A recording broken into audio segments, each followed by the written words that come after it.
A non-renewable resource is a resource that does not renew itself at a sufficient rate for sustainable economic extraction in meaningful human time frames.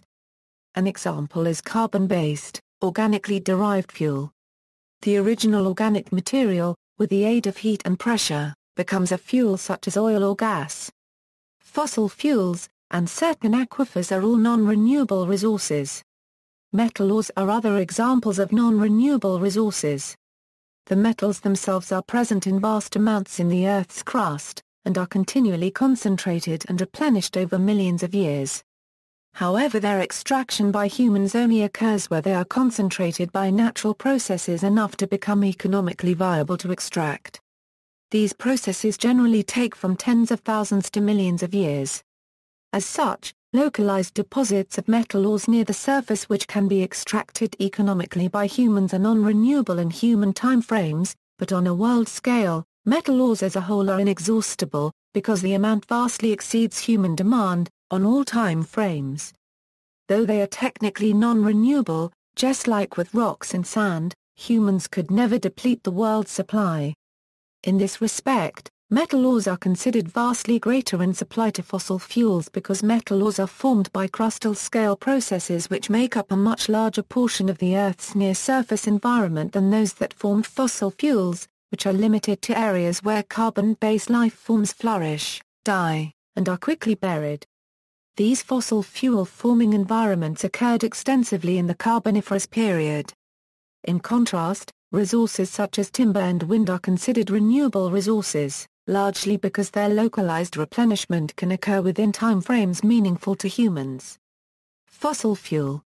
Natural resources such as coal, petroleum and natural gas take thousands of years to form naturally and cannot be replaced as fast as they are being consumed.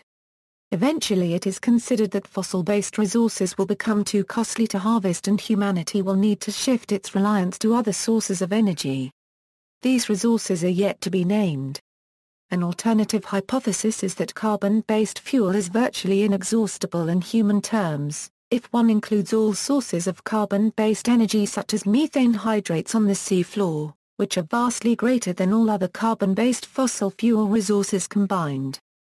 These sources of carbon are also considered non-renewable, although their rate of formation replenishment on the sea floor is not known.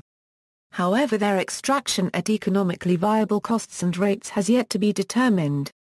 At present, the main energy source used by humans is non-renewable fossil fuels.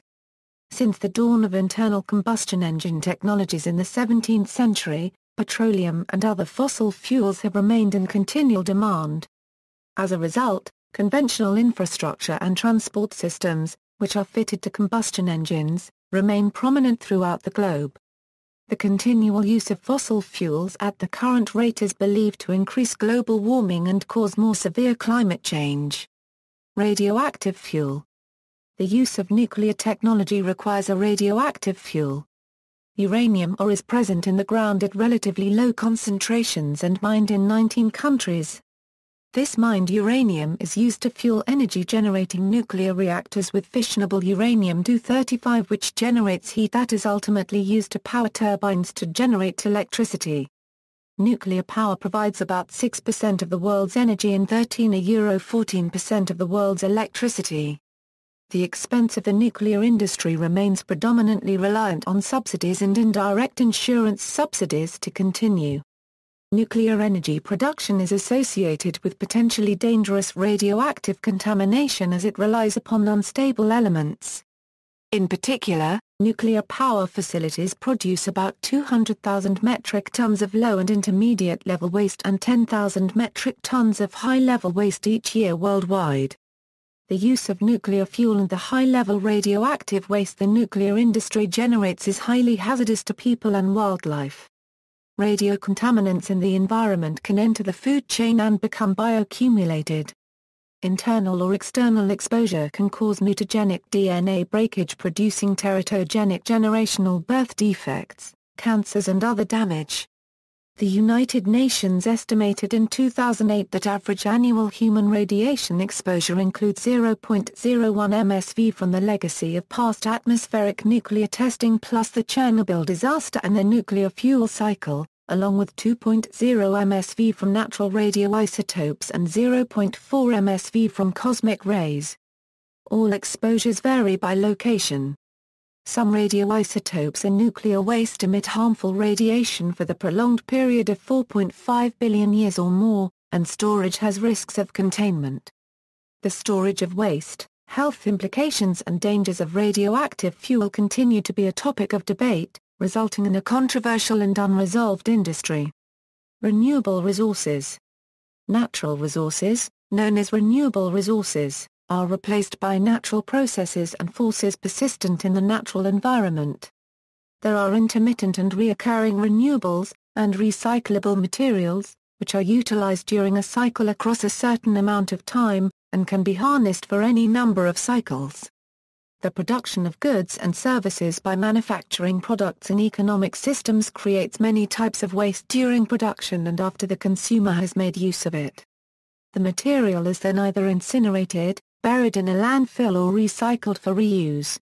Recycling turns materials of value that would otherwise become waste into valuable resources again.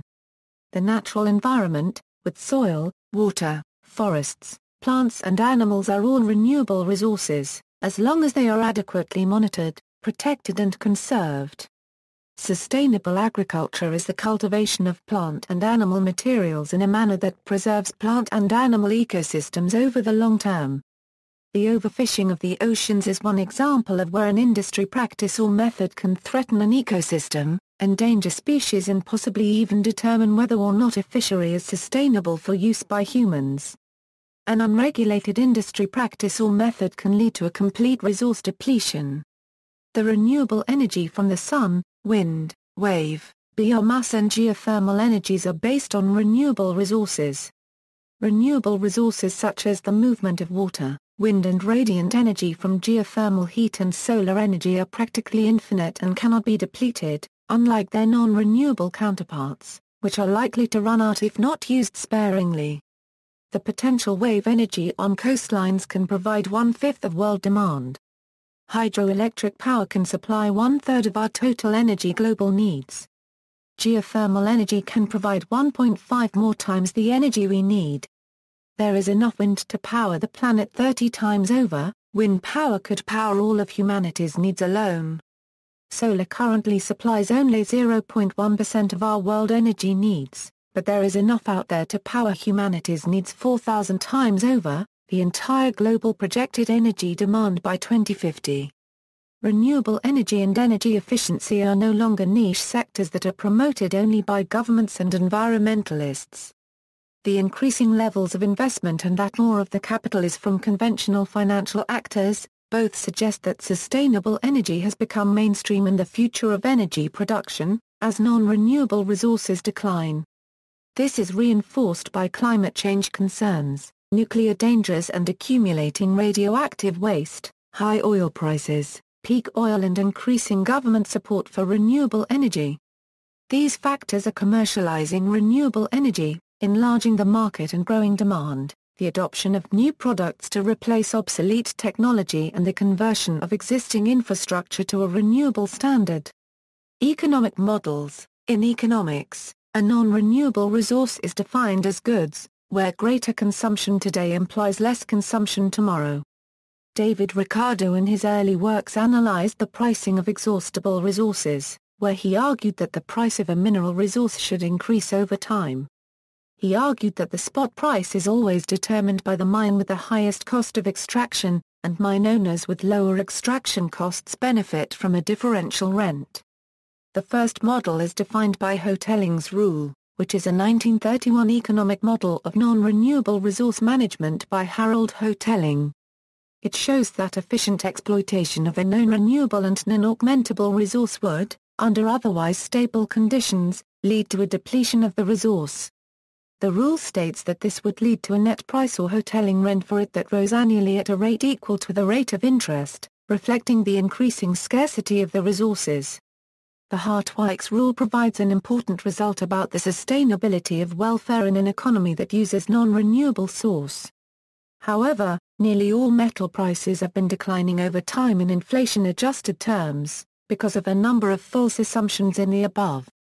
Firstly, metal resources are non-renewable, but on a world scale, largely inexhaustible. This is because they are present throughout the Earth's crust on a vast scale, far exceeding human demand on all time scales. Metal ores, however, are only extracted in those areas where nature has concentrated the metal in the crust to a level whereby it is locally economic to extract. This also depends on the available technology for both finding the metal ores as well as extracting them, which is constantly changing. If the technology or demand changes, vast amounts of metal previously ignored can become economically extractable. This is why Ricardo's simplistic notion that the price of a mineral resource should increase over time has in fact turned out to be the opposite. Nearly all metal ores have decreased in inflation-adjusted prices since well before the early 20th century. The main reason he was wrong is that he assumed that metals are exhaustible on a world scale, and he also misunderstood the effect of globally competing markets. In human terms, the amount of metal in the Earth's crust is essentially limitless. It is only in localized areas that metal ores can become depleted, as these local areas compete with extraction costs of resources elsewhere, which does have ramifications for the sustainability of local economies. See also: clean technology, energy conservation, fossil fuel, fossil water, green design, Hermann Scheer, Hubbert's peak, Liebig's law of the minimum, natural resource management, overfishing, peak oil, sustainability. References. External links: Non-renewable resources at nasa.gov, Foclier Energy at SourceWatch.